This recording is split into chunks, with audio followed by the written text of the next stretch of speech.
Hello, we have just left the Ai Ais Hotel, Hot Spring Hotel, and we're on to our next adventure. And our next adventure is that of the Augrabies National Park. We have booked a 2-night stay there just on our way back to Johannesburg, which is quite exciting. I've been looking forward to this almost more than the Pofadder hike. So right now we are following the dirt road out. We are heading to Pofadder. Yeah, we're gonna head to Pofadder, buy some supplies because we couldn't buy anything beforehand because we were gonna leave in the car for like 5 days. And we are still joined by our friends and we're going to be exploring the area together. So this is exciting. The next chapter of this mid-year adventure.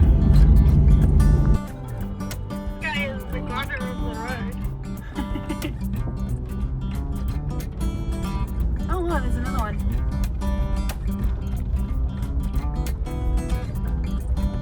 He's not barking at us.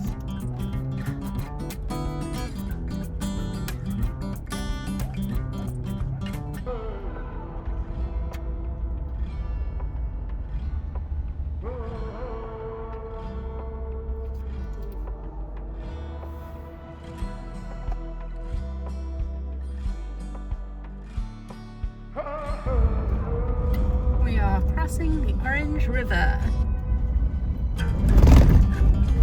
The Orange River is the longest river in South Africa, and it certainly is impressive. It's quite big. This is the great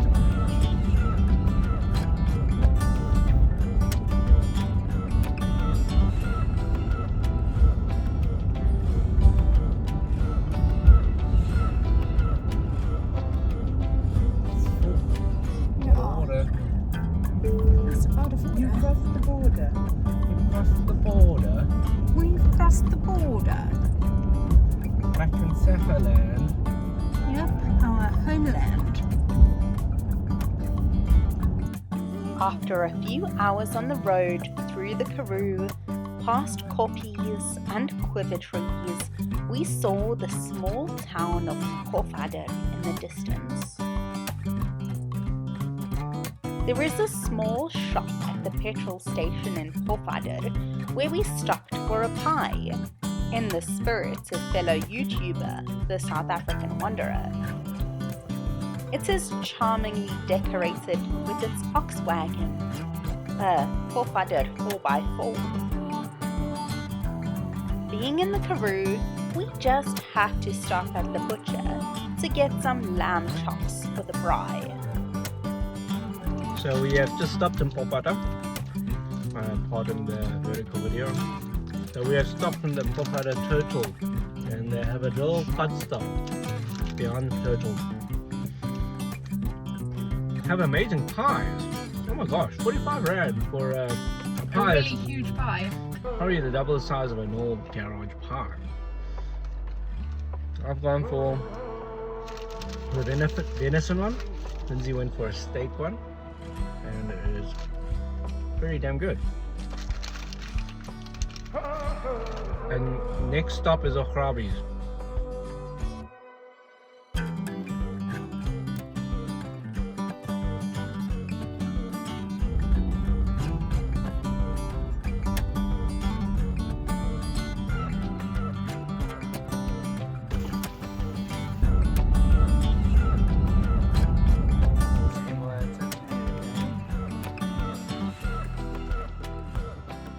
There are interesting information boards outside reception, showing the falls in flood.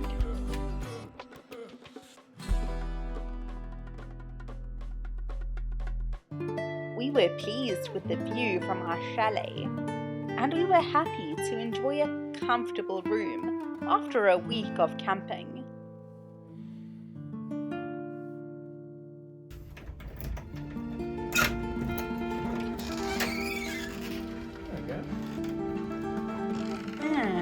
What a lovely spot.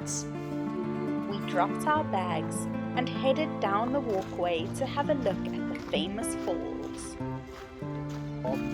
afternoon light was beautiful and cast the rocks in shades of gold, orange, red, and pink. The name Augrabies is derived from a Khoi word meaning place of great noise, and one can see how the name is fitting to describe the Orange River as it crashes down the 56-meter drop.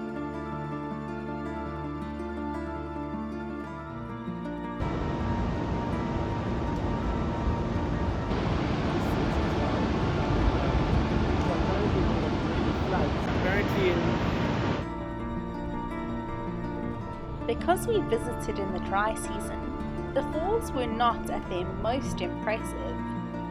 During the summer months, the viewing decks are often destroyed by the mighty power of the water.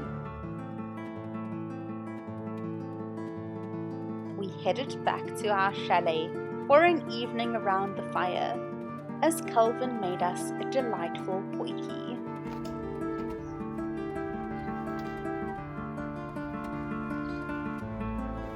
We have a vervet monkey and a baboon problem in the camp.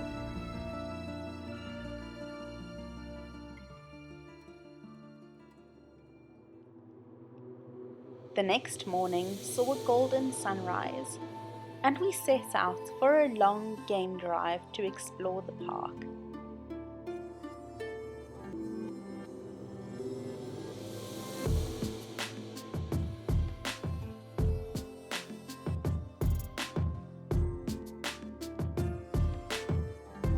It's got a white wing.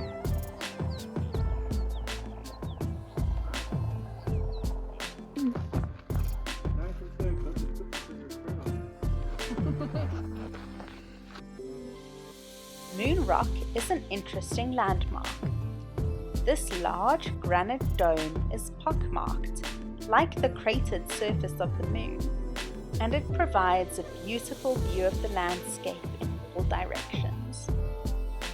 We're currently on Moon Rock and just looking at the ducklings and the baboons. Have been here before. My friend Christine, we did the Klipspringer Trail at some point in our past, but that is actually a very small part of the park.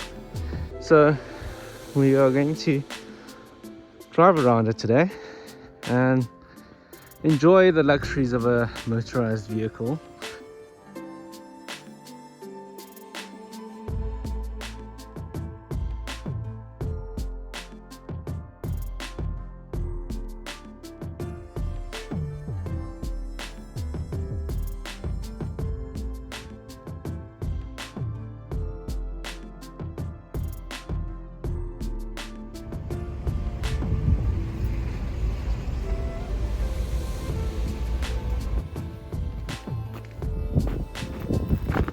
Our next stop was Ararat Viewpoint, the first of many viewpoints overlooking the Orange River. The source of the Orange River is in the Lesotho Highlands, and it flows in a generally westward direction for over 2,000 kilometers, ultimately flowing into the Atlantic Ocean, bringing life-giving water to the dry western regions of South Africa along the way.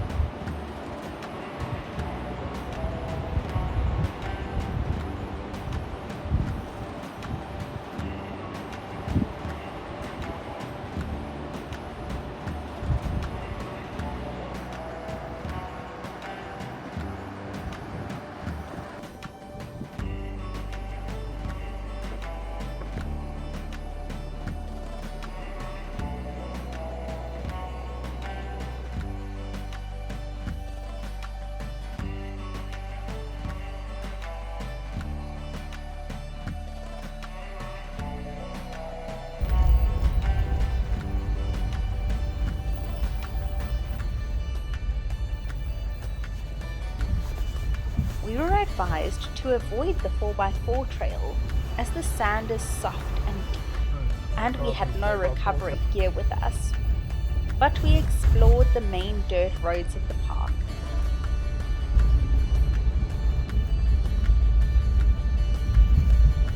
Along the way, we saw many klipspringers, literally rock jumpers in Afrikaans. These small antelope thrive in dry climates and can often be seen dexterously traversing steep rocky terrain, seemingly on their tippy toes. The beautiful springbok also made an appearance, and we saw many gemsbok or oryx with their masked black and white faces. We almost felt like we were back in the Kalahari.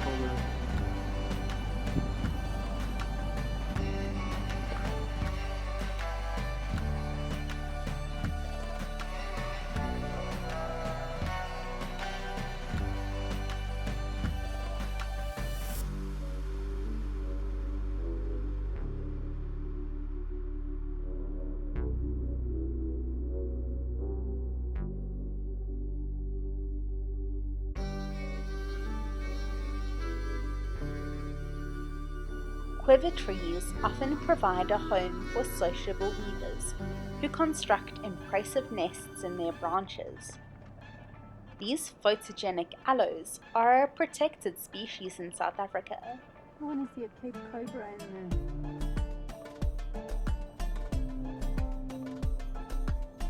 there. We finally made it to the picnic site, and we enjoyed some lunch. So, Kelvin, where are we and what are we doing? We are at Afentu picnic site in Augrabies National Park. We're having a lunch, late lunch actually. Not late, it's 1 o'clock, not that late. But yeah, it's quite a long drive from the rest camp. On our way back to camp, we spotted a porcupine running across the road. We just managed a blurry shot, just to prove that we that's saw a yellow it. mongoose, I think. A yellow mongoose scampering over the rocks also reminded us of our time in the Kalahari, but we didn't see much else on the drive back.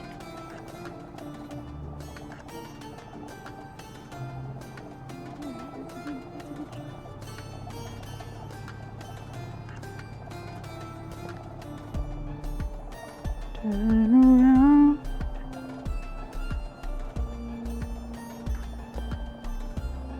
But we did enjoy a sighting of a family of klipspringers, with some pale-winged starlings perched comically on their backs.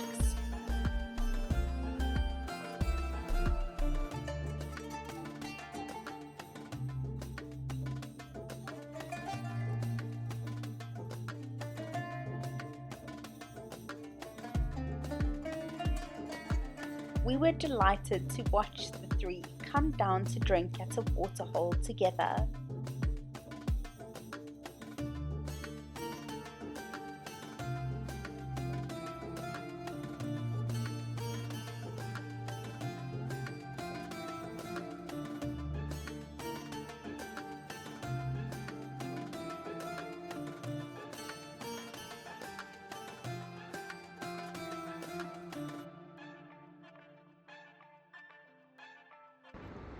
Back at camp, we enjoyed another view of the falls before starting up the braai.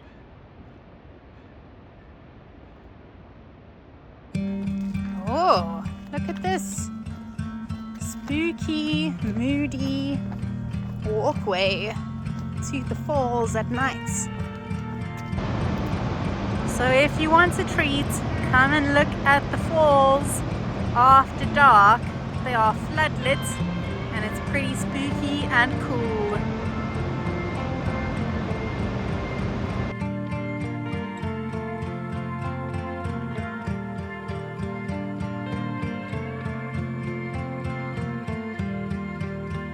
We awoke early the next morning to set off on our very long drive back to Johannesburg. We really enjoyed spending some time exploring a new Sandparks game reserve that offers such spectacular views and interesting ecology. We hope you enjoyed this journey with us, and tune in next time for another adventure.